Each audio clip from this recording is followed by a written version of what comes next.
வணக்கம். நான் உங்கள் ஜெயா. இன்றைக்கி நம்ம இந்த வீடியோவில் காற்று வழங்கா வானம் இதை பற்றி பார்க்கலாம் வாங்க.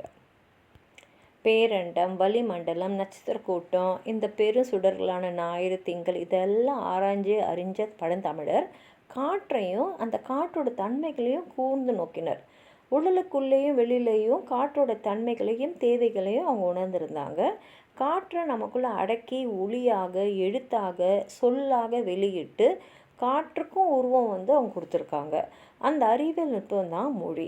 எழுத்துக்கள் பிறக்கும் போது தலை, கழுத்து, நெஞ்சு ஆகிய 3 இடங்கள்லேருந்து காற்று சற்றே தங்கும் அப்படின்றத பதிவு செஞ்சுருக்காரு தொல்காப்பியர்.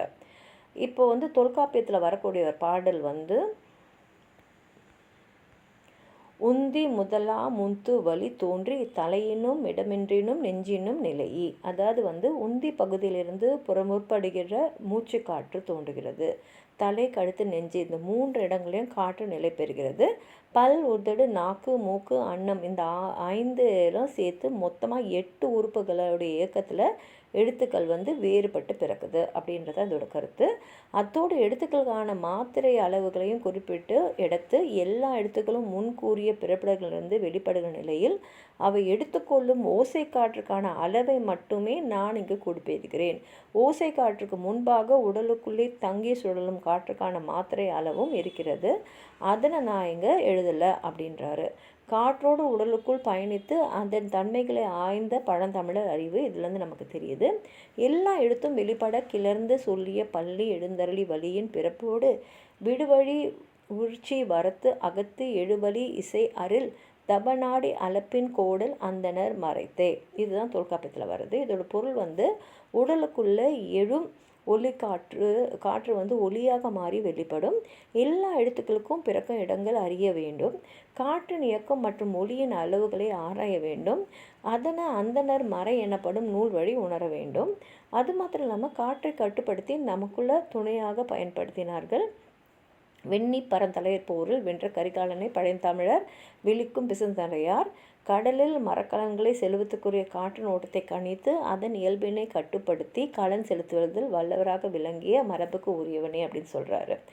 நல்லிரு முன்னீர் நாவாய் ஒட்டி வழித்தொழில் ஆண்ட உறவோன் மருக களியியல் யானை கரிகால் வளவ. இது புறம்ல வருது. இதோட பொருள் பெரிய கடலில் கப்பல்களை செலுத்தி காற்றை கட்டுப்படுத்தி அதோட இயக்கத்தை ஆள தெரிஞ்ச வலிமை வாய்ந்த முன்னோர்களின் வழியில் வந்தவனே, மதநீர் பாயும் யானைகளை கொண்ட கரிகால் வளவனே, வன்னி மண்டலத்தை கூர்ந்தாய்ந்து சங்க புலவர்களோ பூமியிலிருந்து மேல் நோக்கி செல்ல செல்ல குறிப்பிட்ட உயரத்துக்கு மேல் காற்று இல்லை என்ற ஒரு நுட்பமான அறிவியல் உண்மையை அவங்க அவங்களோட இலக்கியத்தில் எழுதி வச்சுருக்காங்க. காற்று வழங்காத அந்த பெருவழியை வழியிடை வழங்கா வழக்கரு நித்தம், இடையில் செல்ல முடியாத வழக்கமில்லாத பெருவெள்ளம் அல்லது கடவுள் அல்லது கடல் அப்படின்றத புறநானூற்று புலவர் மார்க்கண்டேயனர் சொல்லியிருக்காரு. இதில் காற்று உலவாத இடமான எவ்வுயிரும் வாழ்வதற்கு அரிய வெளியான வானம் சுட்டப்படுகிறது.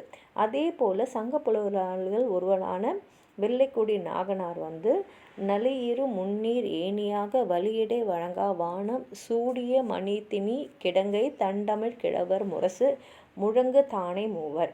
அதாவது பெரிய கடலில் மேடையாக கொண்டு கடல் கூட வீச முடியாத உயர்வான வானத்தை தன் தலை மீது சூடியது போன்ற அகன்ற நிலப்பரப்பை கொண்ட குளிர்ச்சியான தமிழ்நாட்டின் உரிமைகளாடிய சேர சோழ பாண்டியர் என்னும் முரசு முழங்கும் சேனையுடைய மூவேந்தர்களுள் உண்மையான அரசு என்று போற்ற தகுதியானவன் நீயே என்று புலவர் கிள்ளி வளவனை புகழ்ந்து பதிவு செய்கிறார்.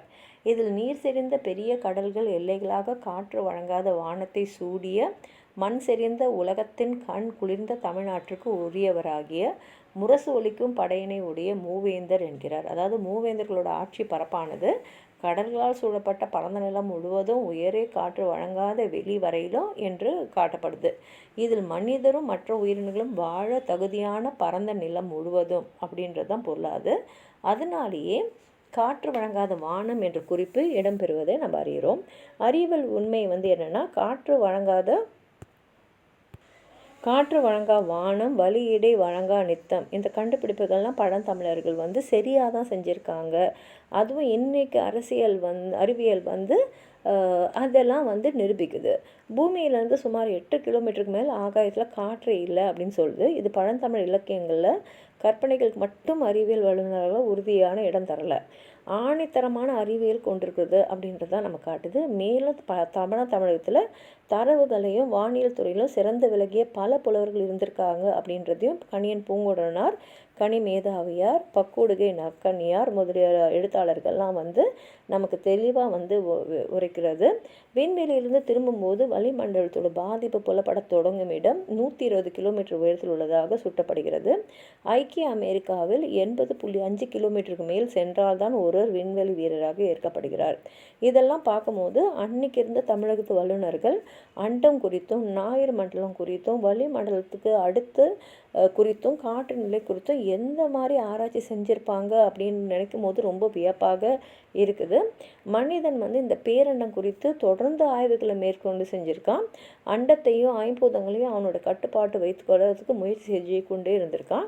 ஆனால் இயற்கை என்னும் மனித ஆற்றலுக்கு ஒருபோதும் கட்டுப்படாதது என்பதையும், ஐம்பூதங்கள் தன்னிலை மாறினால் அதன் விளைவுகளை தடுத்து நிறுத்த யாரால முடியாது அப்படின்றதையும் பழந்தமிழ் அறிஞ்சிருந்தாங்க. நீர்மிகின் சிறையும் இல்லை, தீமிகின் மண் உயிர் நிழற்றும், நிழலும் இல்லை, வலிமிகின் வலியும் இல்லை. அதாவது வெள்ளம் அளவு அதிகமாகிவிட்டால் அதனை தடுத்து நிறுத்தக்கூடிய அணைகள் இல்லை. அதே மாதிரி நெருப்பு அதிகமாகிடுச்சா உயிர்களை காத்து நிழல் தரும் இயல்பும் தப்பும் வழி இல்லாமல் போயிடும். எல்லாமே எரிஞ்சு சாம்பலாயிடும். காற்று பலமடைஞ்சு புயலாக வீசினா அதை எடுத்து நிற்கக்கூடிய வலிமை எதுலேயுமே இல்லை, எல்லாமே அழிஞ்சிடும். அதுலேருந்து நமக்கு என்ன தெரியுதுன்னா, நீர் மிகுந்து பெருக்கெடுத்தால் அதனை தடுத்து நிறுத்த வலிய அரண் எதுவும் இல்லை.